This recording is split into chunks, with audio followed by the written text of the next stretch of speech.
Good morning, or good afternoon, or good evening. It's morning for me, and I'm on my morning walk. So this is going to be a walk-along video. You guessed it. I'm Patricia Brooks, if you are new here, and I have been living in the south of France since 2018.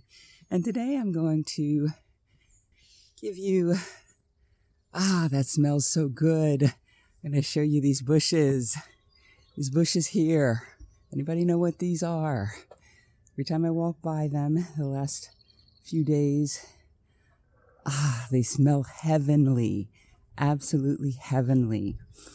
Anyway, as I was saying, this is going to be a walk-along video, and this is going to be a new format. I've got 5 questions or topics I'm going to broach, and this is something I probably could do at least every month, every few weeks, to share what's on my mind, what felt hard for me, what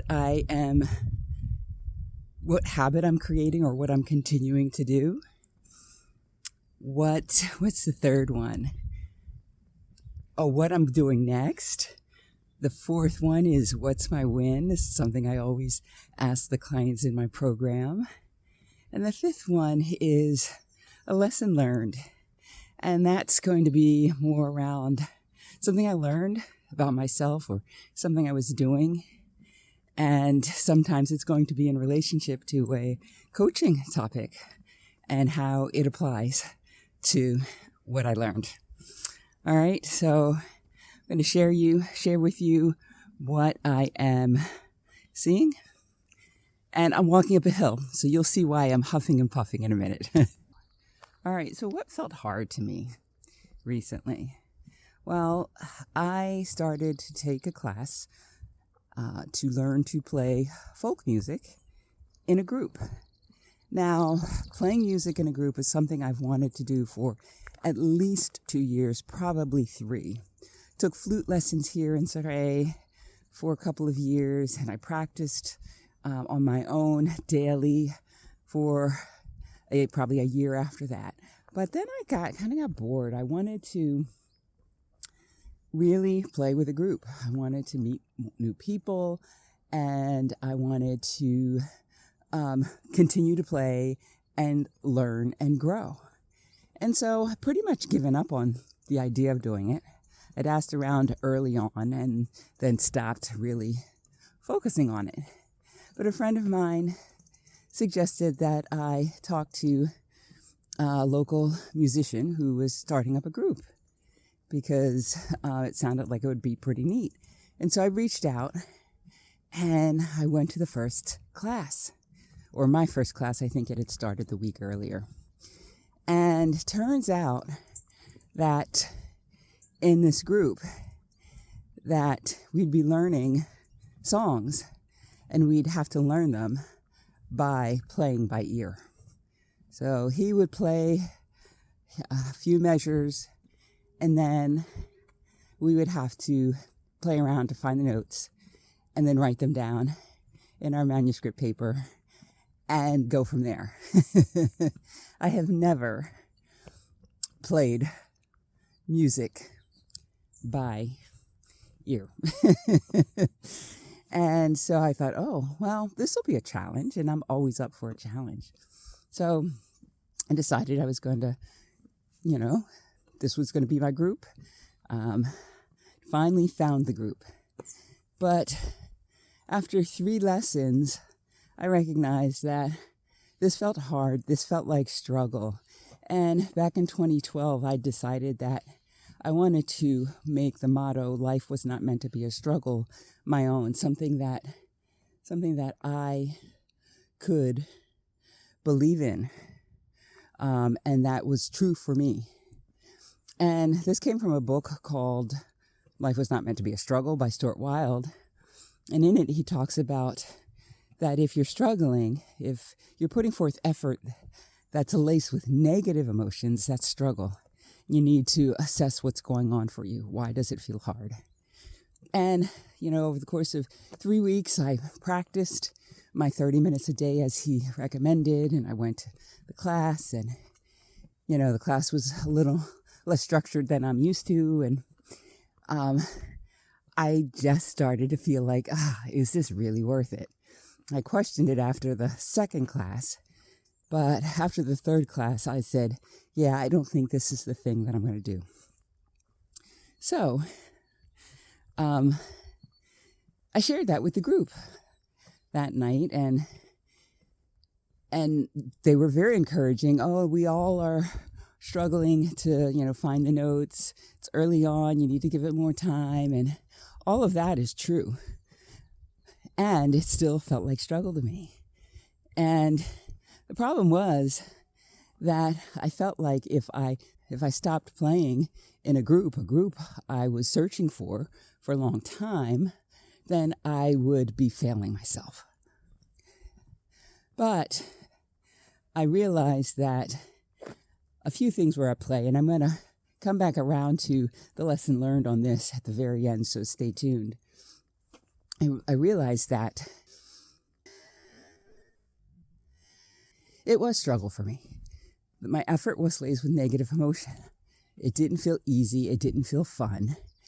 And at the end of the day, I just didn't have the time to commit to practicing the new song each week, as well as train my ear for 30 minutes or 40 minutes or however long a day I would need to get good. And so I had a conversation with the teacher. He understood and said that the door is always open. So right now I'm not in the group anymore. But if I find some time where I can train my ear and I feel like, oh yes, I'll be able to participate more fully because I have a better ear, then that's what I'm going to do. So that's the first thing. So that felt really hard. Felt really hard because I really wanted to be a part of the group. And it felt hard because it felt like I was giving up. But when I assessed this idea of life not being a struggle, and I saw how this was being a struggle for me, it was easier to say, this is not right for me, at least not right now. So that's what felt hard to me. And this is fresh. This is just a couple of days old, so it's on my mind. Have you ever experienced something that you thought you really wanted, and then you gave it a little bit of a try, and you threw in the towel? Let me know in the comments. All right. So I think I might have taken you on this route before, but I don't think it was in fall. The leaves are changing here. Typically the leaves turn yellow, not usually too bright oranges or reds, and I miss that from the U.S. Richmond, we have some very vibrant colors, but also in New England, where I went to university, brilliant. So that's one thing that is different here. Sometimes I'll take this route. Maybe I'll take this now. It's a little steep and it's more of a climb, but gives us more time to be together. And normally there's a little stream that flows through here, but we haven't had any rain lately, so it's dried up. But it makes beautiful music when it's there. So the second thing that I want to share with you is that what am I creating a habit of, or what am I continuing to do? That's topic number 2. Now, if you've been following me for any time, you know that I have been working on my 3rd book. It's my memoir that explains or talks through why I had felt so compelled to move to France when it was not logical. And so I've been working on this for at least 3 years, on and off, not consistently. And I'm ready to get this 3rd draft done. I think it's a really good version right now. You can see the chestnuts are falling off the tree. This is a chestnut tree here. You can see they're They're shells. So, back to my book.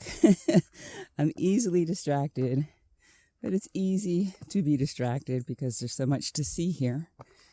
And this is a trail I don't take often, so.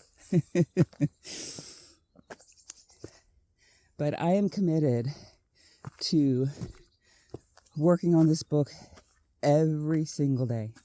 Now, the last 4 or 5 days, I have awakened early, around 5, and gotten a good 2 solid hours of writing in. This morning, I slept in and woke up at about 7:15 and realized, oh, I better get going so I can record this video and get this done. And then record another video, a promotional video, and then before lunch, between 10 and noon, sit down and write for the day. Because this is something, as I said, that I am committing to doing, getting this book done. Now, I am on chapter 22 of what I think will be a total of 28 chapters, maybe 30 chapters. So I am not far from the end. And I can't wait to get to the end because 2 things will happen. Well, I'll get to read the book in its entirety to see if it makes sense and if it flows, which I think it will because I've painstakingly thought about the beginning of each chapter, the end of each chapter, and how it flows into the next. But the second thing is I'm going to start pitching to literary agents. This is something that I was planning on doing in January. We're now October. But it turned out that my second draft needed a lot of work. And I had a lot else going on to focus on. My French exam and continuing the business and whatever else came up. So, but now this is what I am continuing to do. I am creating a habit of putting in at least an hour and a half every day, if not 2. And I know that I need to set my alarm because the fall weather and the fall sunrise does not help me in getting up super early to fit this in when I know it's going to get done. So that's the second thing. What I'm committing to doing, what new habit or new leaf I'm turning over. What new leaf do you want to turn over? Let me know in the comments. Now this could be fun. This type of walk along could be fun because we could share both ways. So the next topic is what is up next for me? Well, I'm recording this and it's October 9th. And in 2 days, I am heading to, drumroll, Avignon. I have a program called the Carefree Expat Incubator Program, and it's for single women who are ready to start the next chapter of their lives living and thriving in a new country, and who are between 2 years and 6 months ahead of the move, before they're going to make the move, and who struggle or find it challenging to be confident in the idea that it's possible for them, who struggle in letting go of things and would like the support of a certified professional coach and other members of the program to be held accountable, but also feel like they're not alone in doing it. And who want the structure of a group program. Now, I say all of this to say, and if you're interested in learning more about that, you can go to my website, thecouragecatalyst.com, and click on services and Carefree Expat Incubator program, and you can learn a lot more about that. But the reason I share this with you now in what's up next for me is that I'm going to Avignon, because each year for the last 2 years, we have had an in-person summit. So normally our group conversations are on Zoom. And 2 years ago, we took it in person. Our first meeting was in Marseille. Our second one was in Valencia, and this year it's in Avignon. So I am so excited to be getting to see these women who are so courageous and who show up every week or most weeks on the coaching calls so that they can craft, create, design the lives they want for themselves in a new country, and do it in a confident manner that will allow them to stay the course. So that's coming up. I go on Saturday. The summit starts on Sunday, and we're going to have a little bit of an excursion to the little village of Saint-Rémy-de-Provence, and we're going to make lavender lip balm, and it's going to be amazing. Just can't wait. So that's what's up next for me. So let's turn to the win section of this video. So in my group coaching calls, I usually start off with a weekly win. A win is something big or small that you feel happy about or proud about having done or experienced or shown up in a way that felt good, whatever it is. And it can be really small or it could be really big. And for me, I've had a couple of wins. I'll give you the most recent win. This week, just yesterday, in fact, I met with a friend who lives here, and she's American, and she is going to go for her French citizenship and next year, and so am I. And so we decided to be accountability partners. We've met already once in September to kind of understand what it all entails. Yesterday was all about, okay, let's put this plan together. And I had committed to having a plan of, okay, what are the documents? What are the things we need to do, and to compile the timelines. And I've been really busy, so I got a part of that done, not as much as I would have liked to. However, she came over to my place and we sat down and we talked through it, started to build on what I had created. And I recognized that while she has her own set of competitive advantages or superpowers, I have my own, and the one that I have is summarizing, organizing, and bringing clarity to things that are complex, like figuring out how to go for French citizenship. And so as we were working together, I was able to guide her. I was able to, share, what the process is, how I'm putting the plan together. And she was like, "Oh, wow, I'm so fortunate to have you on my team." Right. And I felt like, oh yeah, that is my competitive advantage. That is my superpower. Well, it's funny because this month there's going to be another Women Rising Roundtable. And the topic is just that, discovering your superpower, your competitive advantage, what you do well that other people might not, and maybe that you take for granted because, well, it's just something that you do, and how to be intentional about applying that in all areas of your life. Now, that roundtable is going to be on October 25th. And you can learn more about that at my website as well, thecouragecatalyst.com/roundtable. All right. And the seats are limited. There are only 9 spots available, 8 now. Somebody has just signed up.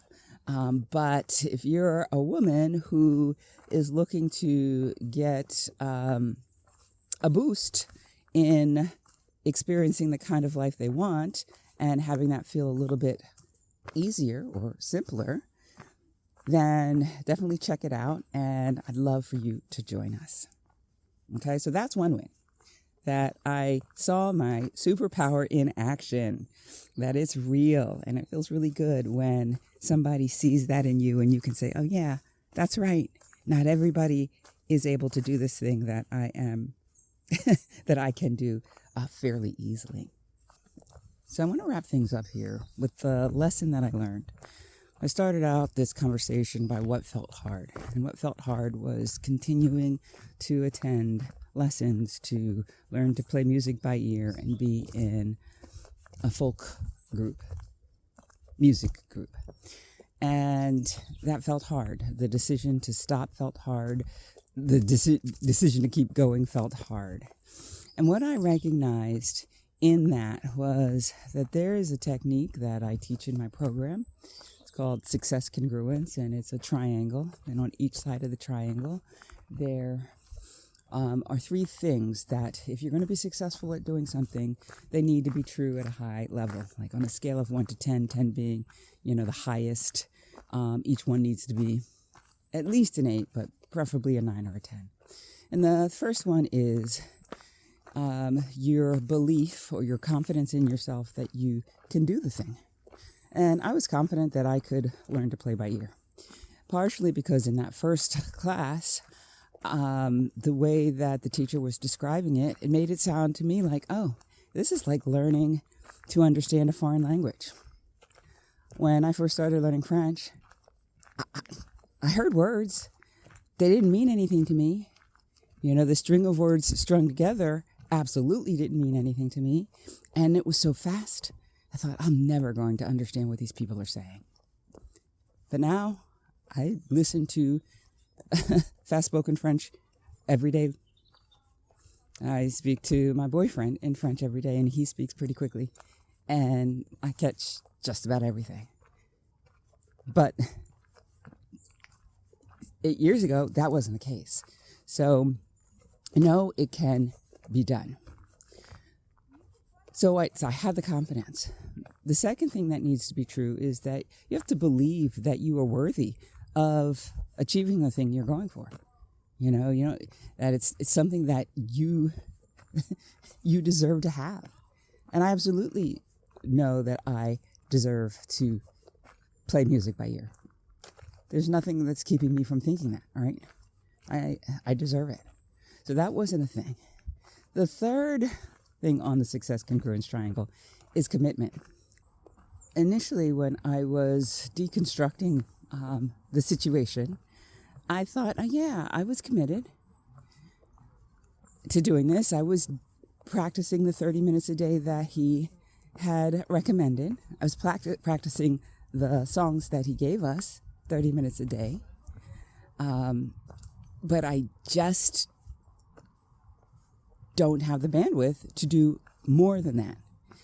And the question I usually ask the women in my program is, are you willing to do what it takes legally to make this thing happen?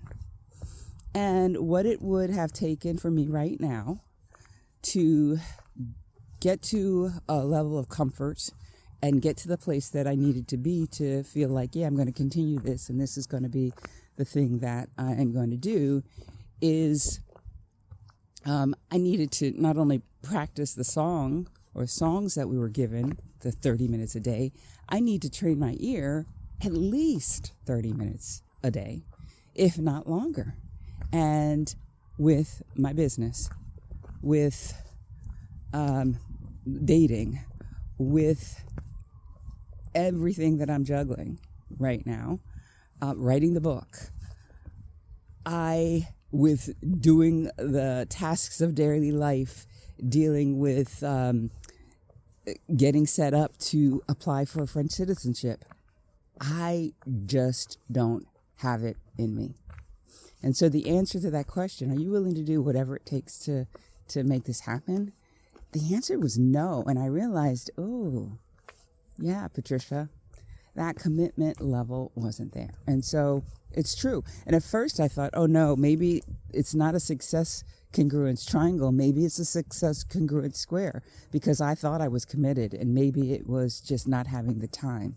But time, as I share with my clients, that not having the time, that's an external block. You can find the time. You can stop doing something else and fill that time with the thing you want to do or need to do to accomplish what you're going for. I wasn't committed to doing that. My boyfriend said, you know what? If you really want to do it, we can talk on the phone less. And I'm like, yeah, no. We don't see each other that often. And, talking on the phone to you is important to me. Obviously more important to me right now than learning to play by ear. And so it was an interesting lesson learned. All right, so I've talked a lot. This is going to be a really long video, but I hope that you got some value out of it. I hope that you really enjoyed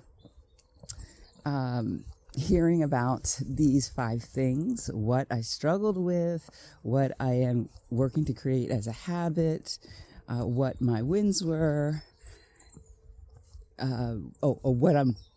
what's up next for me, what my wins are, and the lesson I learned from one of those things. So I think I'm going to end it here. If you are interested in the Women Rising Roundtable, that's happening October 25th, 2025, go to my website. If you're interested in learning more about the Carefree Expat Incubator Program for single women, then you can go to my website as well. If you enjoyed this video, be sure to give it a thumbs up, share it with friends, subscribe, and I will see you again next time.